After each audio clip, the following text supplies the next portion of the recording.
जो है परिचय दिया है अपने काव्य के अंदर। आत्म परिचय कविता का नाम है। आत्म परिचय कविता जो है नाम से ही जैसे आपको पता चल रहा है कि भाई अपने बारे में ही परिचय है, ये स्वयं का ही परिचय दे रहा है, अपने बारे में लिख रहा है, समाज के बारे में नहीं लिख रहा है। मैं जग जीवन का भार लिए फिरता हूँ, फिर भी जीवन में प्यार लिए फिरता हूँ। कर दिया किसी ने जंकृत जिनको छूकर, मैं सांसों के दो तार लिए फिरता हूँ। हरिवंश राय बच्चन अपने जीवन के बारे में बता रहे हैं कि मेरा जीवन कैसा है। उदासी का जीवन जी रहा है यहाँ पर हरिवंश राय बच्चन, क्योंकि पहली लाइन जैसे हमने पढ़ा, मैं जग जीवन का भार लिए फिरता हूँ। जग जीवन संसार रूपी जीवन का वह भार लिए फिर रहा है। जीवन उसको भार लगता है, कोई तो कारण रहा होगा कि क्यों भार लगता है। फिर भी जीवन में प्यार लिए फिरता हूँ। जीवन जो है मुझे भार लगता है, फिर भी जीवन में प्यार लिए फिर रहा हूँ। जीवन भार क्यों लगता है? क्योंकि यहाँ कवि की प्रियसी, प्रियतमा या पत्नी, उससे इसका विरह हो गया है। क्योंकि यहीं कहीं मेंशन नहीं किया गया है कि भाई कौन है जिसके विरह में कवि दुखी है। तो लेकिन उसको अपना जीवन जो है, इस कारण से उसको अपना जीवन भार लगता है। फिर कहता है फिर भी जीवन में प्यार लिए फिरा। फिर भी जीवन में उसका दिया हुआ प्यार, जब जो समय उसने उनके साथ काटा था, उस समय का प्रेम भरे अक्षरों को अपनी यादों में लिए फिर रहा है। उन मीठे मीठे अक्षरों को, उन स्मृतियों को, उन सुखद पलों को अपने साथ लेकर कवि जो है वो अभी भी जीवन में अपना जीवन यापन कर रहा है। कर दिया किसी ने जंकृत जिनको छू करे, मैं सांसों के दो तार लिए फिरता हूँ। उन सांसों के सहारे में जी रहा हूँ, उन सांसों के तारों के सहारे में जी रहा हूँ। जिन सांसों को, जिस जीवन के दिल की जिन तरंगों को, जिन दिल के तारों को मेरी प्रियतमा ने छूकर जिनको संगीत में कर दिया था, उन्हीं सांसों के सहारे, उन्हीं दिल के तारों के साथ मैं अपना जीवन यापन कर रहा हूँ। कवि की विरह अवस्था का यहाँ पर सुंदर चित्रण किया गया है और रूपक अलंकार का सुंदर प्रयोग है। जग जीवन में जंकृत कर देना, जैसे तुम सारंगी या हारमोनियम को कोई चीज बजाते हो तो उसमें तार वीणा के तार होते हैं ना, जंकृत मुख्य रूप से जंकृत जो है कहाँ से उठाया गया है। जैसे वीणा के तारों को हम बजाते हैं तो उसमें एक कंपन पैदा हो जाता है, एक सिरन सी पैदा हो जाती है। देखे ना आप उसको दबाओगे तो झनक की आवाज आएगी, वही है जंकृत। दूसरा पैराग्राफ देखिएगा। मैं स्नेह सुरा का पान किया करता हूँ, मैं कभी न जग का ध्यान किया करता हूँ। जग पूछ रहा उनको जो जग की गाते, मैं अपने मन का गान किया करता हूँ। तो आखिरी वाली लाइन में कहता अपने मन के गीत गा रहा है, किसी से कोई लेना देना नहीं, संसार की नहीं लिखता है, खुद की लिखता है। मैं स्नेह सुरा स्नेह रूपी प्रेम रूपी मदिरा का पान करता हूँ। प्रेम रूपी मदिरा को जो है ग्रहण कर रहा है, प्रेम रूपी मदिरा के सारे जी रहा है। जैसे कोई व्यक्ति मदिरा पीकर मस्त हो जाता है, ऐसे ही प्रेम के भावों के अंदर खोया हुआ है कवि और उसी में मस्त रहता है। उसको कहते हैं स्नेह सुरा। सुरा माने शराब, स्नेह माने प्रेम। स्नेह रूपी सुरा में मस्त रहना चाहता है कवि। फिर आगे कहता है मैं कभी न जग का ध्यान किया करता हूँ। संसार का कभी ध्यान, संसार की तरफ ध्यान नहीं देता कि संसार मुझे क्या कहेगा। जो संसार की सोचते हैं वैसा कभी नहीं है कि लोग क्या कहेंगे, इस बात को उसने दरकिनार कर दिया है। मैं कभी न जग का ध्यान किया करता हूँ। समाज के काफ़ी लोग ऐसे हैं जो अपने मन की जो है बातें वो पूरी नहीं कर पाते, क्योंकि समाज की मर्यादा का उनको ध्यान रहता है। लेकिन यहाँ कवि का अपना स्वयं का विचार है कि वो जग का कोई ध्यान नहीं करता है। मैं अपने मन का गान किया करता हूँ। मैं अपने मन का गान, गीत अपने मन की ही अपने मन के अंदर गुनगुनाता रहता हूँ, गाता रहता हूँ, अपने ही जीवन को दोहराता रहता हूँ। संसार से मुझे कुछ लेना देना नहीं है, मैं प्रेम रूपी मदिरा में मस्त रहना चाहता हूँ। स्नेह सुरा, स की आवर्ती का मुख्य रूप से जो है इसमें वैसे रूपक अलंकार है, प्रेम रूपी मदिरा। तो रूपक अलंकार है यहाँ पर। और मोटे तौर से अगर देखें तो स की आवर्ती के कारण अनुप्रास अलंकार भी यहाँ पर कह सकते हैं। वो अगर आपकी परीक्षा में ऑप्शन के ऊपर डिपेंड करेगा।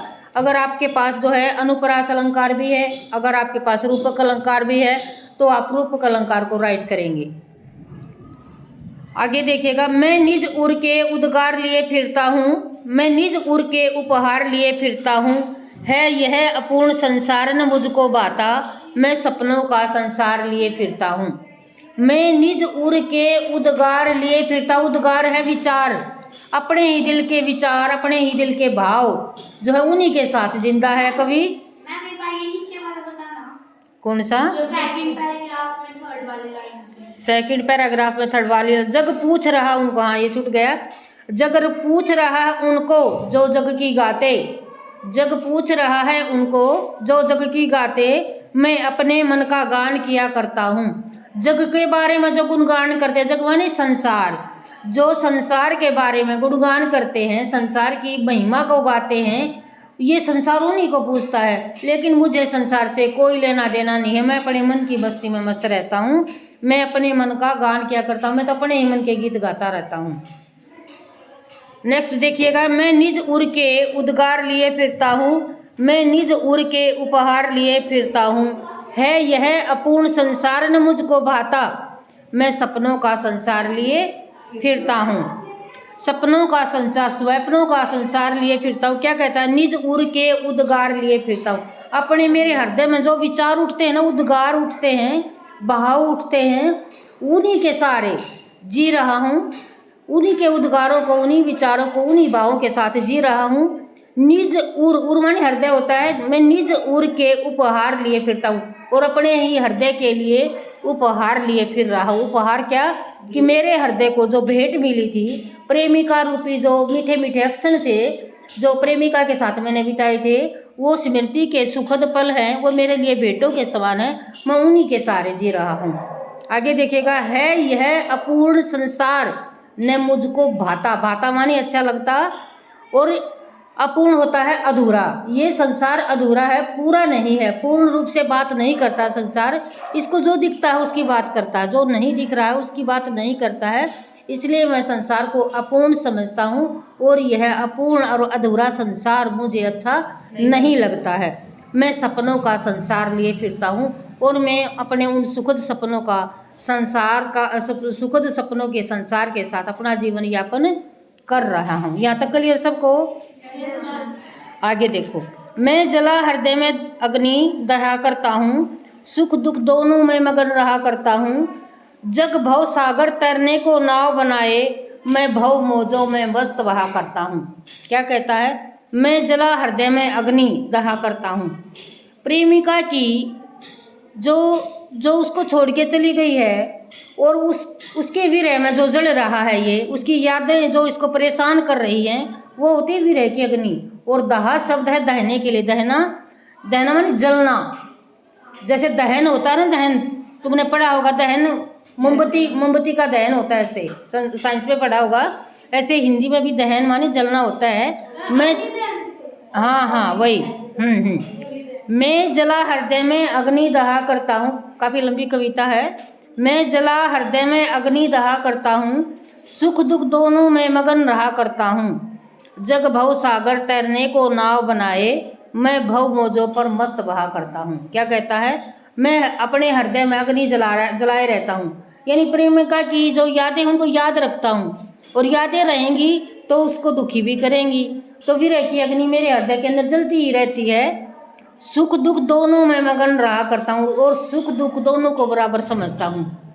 सुख दुख, और इसका जो है सुख और दुख में कौन सा समास है?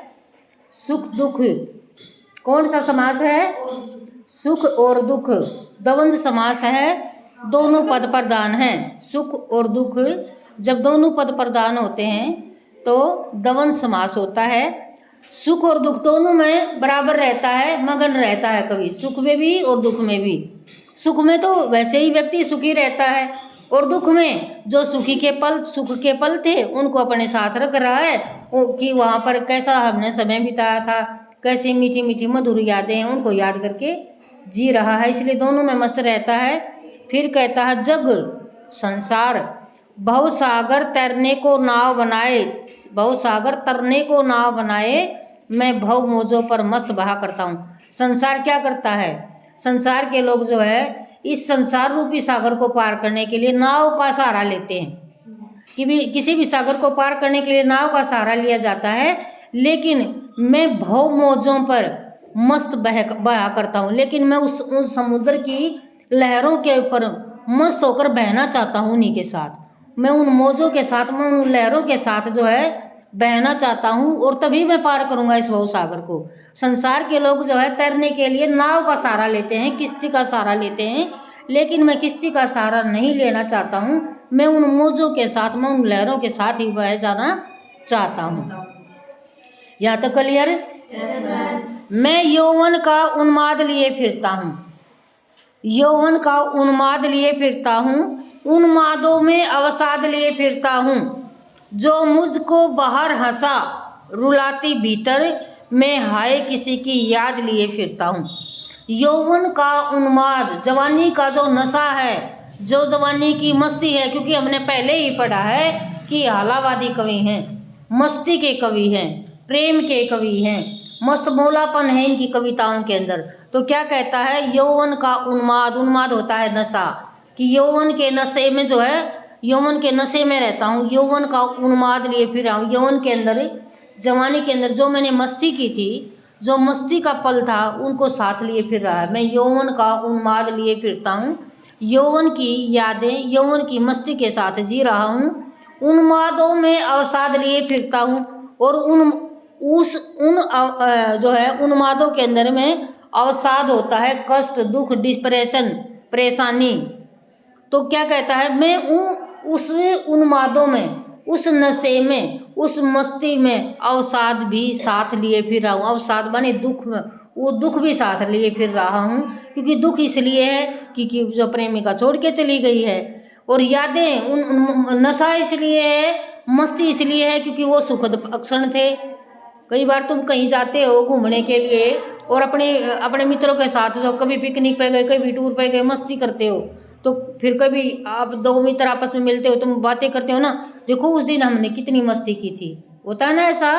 तो हाँ, वो वैसा ही कवि खुद के साथ बातें कर रहा है, खुद ही उस मस्ती को याद कर रहा है, उसी के साथ जीना चाहता है, उसी के साथ जो है, उसी कष्ट में भी है, उन्मादों में अवसाद भी है। अवसाद होता है कष्ट, दुख, डिप्रेशन, वो अंग्रेजी का शब्द है डिप्रेशन, निराशा। तो वो निराशा भी लिए फिर रहा है, उस मस्ती में निराशा भी है। फिर कहता है वो क्या करती है, वो निराशा वो करती है जो मुझको बाहर हंसा, और वो निराशा क्या करती है, मुझ में बाहर हंसता हूँ, रुलाती भीतर, लेकिन अंदर से रुलाती रहती है, और मैं हाय किसी की याद लिए फिर रहा हूँ, मैं किसी की यादों के साथ जी रहा हूँ। तो मैं क्लियर हो रहा है कि नहीं हो रहा है? हाँ, आगे देखें। कर यतन मिटे, यतन माने प्रयत्न, कोशिश, कर यतन मिटे सब, सत्य किसी ने जाना, नादान वही है हाय जहाँ पर दाना, फिर मूढ़ ने क्या जग जो इस पर भी सीखे, मैं सीख रहा हूँ सीखा ज्ञान बुलाना। क्या कहता है, कर यतन, सब ने प्रयत्न करे, कोशिश करी, सत्य किसी ने नहीं, सत्य को कोई नहीं जान सका, प्रश्न अलंकार है यहाँ पर, क्वेश्चन मार्क है, सत्य किसी ने जाना, यानी सत्य को कोई नहीं जान सका, और नादान वही है हाय जहाँ पर दाना, नादान लोग हैं वो, चालाक नहीं हैं। फिर मूढ़ ने क्या जगे जो इस पर भी सीखे, फिर यहाँ पर प्रश्न अलंकार है, मूढ़ होता है मूर्ख, फिर मूढ़ ने क्या जगे जो इस पर भी सीखे, मैं सीख रहा हूँ सीखा ज्ञान बुलाना। यह क्या करने का प्रयास यहाँ पर कर रहा है कि सत्य को कोई नहीं जान सका, सत्य पर्दे के पीछे है, सत्य रहस्य में है, सत्य अंधेरे में है, और वही वो लोग जो है वो नादान है, वो लोग चालाक नहीं हैं जो सत्य को नहीं जान सके, उस रहस्य को, उस प्रेम के रहस्य को जो लोग नहीं जान सके। और फिर क्या कहता है, फिर मूढ़ ने क्या जगे, क्या ये संसार मूर्ख नहीं है जो इस पर भी सीखे और फिर भी सीखना चाहता है? क्या मैं सीख रहा हूँ सीखा ज्ञान बुलाना, और मैं क्या सीख रहा हूँ? सीखा हुआ जो ज्ञान है, जो मैंने अपने जीवन में जो ज्ञान सीखा है, मैं उसको बुलाना चाहता हूँ, उस ज्ञान को बुलाना चाहता हूँ और उस मस्ती में रहना चाहता हूँ। संसार से जो इसने सीखा है, संसार क्या देखता है? संसार सामने की चीज़ों को देखता है, पर्दे के पीछे रहस्य के अंदर जो हो रहा है, पर्दे के पीछे जो हो रहा है, उसके पीछे जो कारण है उसको नहीं देख पा रहा संसार। और मैंने भी संसार से यही सीख लिया है, और ये संसार नादान है और ये संसार मूढ़ है, और मैं जो है उस मूढ़ता को समाप्त करना चाह रहा हूँ। मैं उस सीखे हुए ज्ञान को ही बुलाने की कोशिश कर रहा हूँ। हर जो है, हर व्यक्ति जो है, देखने वाली हर चमकती हुई चीज़ सोना नहीं होती, ऐसा सुना है ना तुमने? ये क्या होता है कि चमकती हुई चीज़ को हम देख लेते हैं, लेकिन उसके पीछे का जो रहस्य है उसको हम नहीं जान पाते हैं। वैसे ही कई बार तुमने देखा होगा कि आप किसी भी व्यक्ति को गलत ठहरा देते हो, लेकिन हम ये नहीं देखते कि ये आदमी गलत बना क्यों, इसके पीछे क्या कारण रहा, उसी को दोष देते रहते हैं। उसके ऊपर दोष आरोपण होता रहता है, लेकिन हम उसके कारण को नहीं जान पाते हैं। उसी प्रकार यहाँ लेखक भी ये कहता है कि संसार जो है सामने की वस्तुओं को दिख रहा है, जो उसको दिख रहा है, और मैंने उन चीज़ों को, मैं वो जो ज्ञान मैंने संसार से लिया, मैं उसको बुलाना चाहता हूँ, उसको बुलाने की कोशिश कर रहा हूँ, उस सीखे हुए ज्ञान को मैं बुलाना चाहता हूँ। यहाँ तक भाई क्लियर हो?